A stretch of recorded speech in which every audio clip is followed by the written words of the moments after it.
பாடியில் பிரம்மாண்டமாக போத்தீஸ் திறக்கப்பட்டது அப்படின்னு சொல்லிட்டு விளம்பரம் வந்துச்சு. ஆப்போசிட்ல சரவணா ஸ்டோர், அதுக்கு போட்டியா போத்தீஸ் பயங்கரமா திறந்துட்டாங்கன்னு சொல்லிட்டு எங்க பார்த்தாலும் பேச்சு போயிருச்சு. நான் என் ஃப்ரெண்ட் கிட்ட போய் சொன்னேன், போத்தீஸ்ல காலைல திறக்கிறதுக்கு முன்னாடி பாத்தீங்கன்னா 4 மணிக்கு யாரு போறாங்களோ அவங்க ஒரு கிராம் கோல்டு காயின் கொடுக்குறாங்கடா அப்படின்னு சொல்லிட்டு சொன்னேன். அவன் ஃபர்ஸ்ட் நம்பவே இல்லை. அதுக்கப்புறம் ஒரு கோல்டு காயின் எடுத்து காமிச்சேன். அப்படியாடா கோல்டு காயின் கொடுக்குறாங்களா, ஆனா காலைல ஏஞ்சி போகணுமாடா. சரி ஓகே நான் காலைல ஏஞ்சி போறேன் அப்படின்னு சொல்லிட்டு ஃபர்ஸ்ட் நான் சொன்னதை நம்பினா, ரெண்டாவது ஆசைப்பட்டு அது வேணும் வேணும் வேணும்னு சொல்லிட்டு காலையில தூக்கத்தை விட்டு ஏஞ்சி போயிட்டு போய் நின்னா அங்க இல்ல. நீங்க போய் நின்ற போறீங்க, சும்மா ஒரு பேச்சுக்காக சொல்றேன். ஏன் இதை சொன்னா, காலையில அழிஞ்சு போற அந்த கோல்டு குடுக்குறாங்கன்னு சொன்னதுக்கு ஃபர்ஸ்ட் நம்புறாங்க, ரெண்டாவது ஓடி போய் அது வேணும் வேணும் வேணும் வேணும்னு ஆசையா போயிட்டு நிக்கிறாங்க.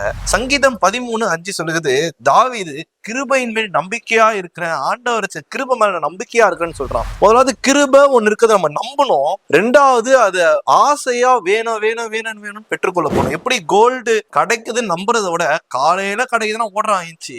கிருபை அதிகாலையில கிடைக்குதுன்னு வசனம் சொல்லுது, காலையில புதிதா இருக்குது. இன்னைக்கு அதிகாலையில ஏஞ்சிக்கிற பழக்கம் இன்னைக்கு நிறைய பேருக்கு இல்ல.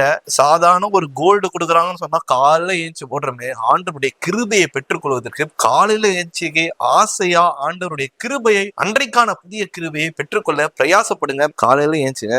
Value the grace.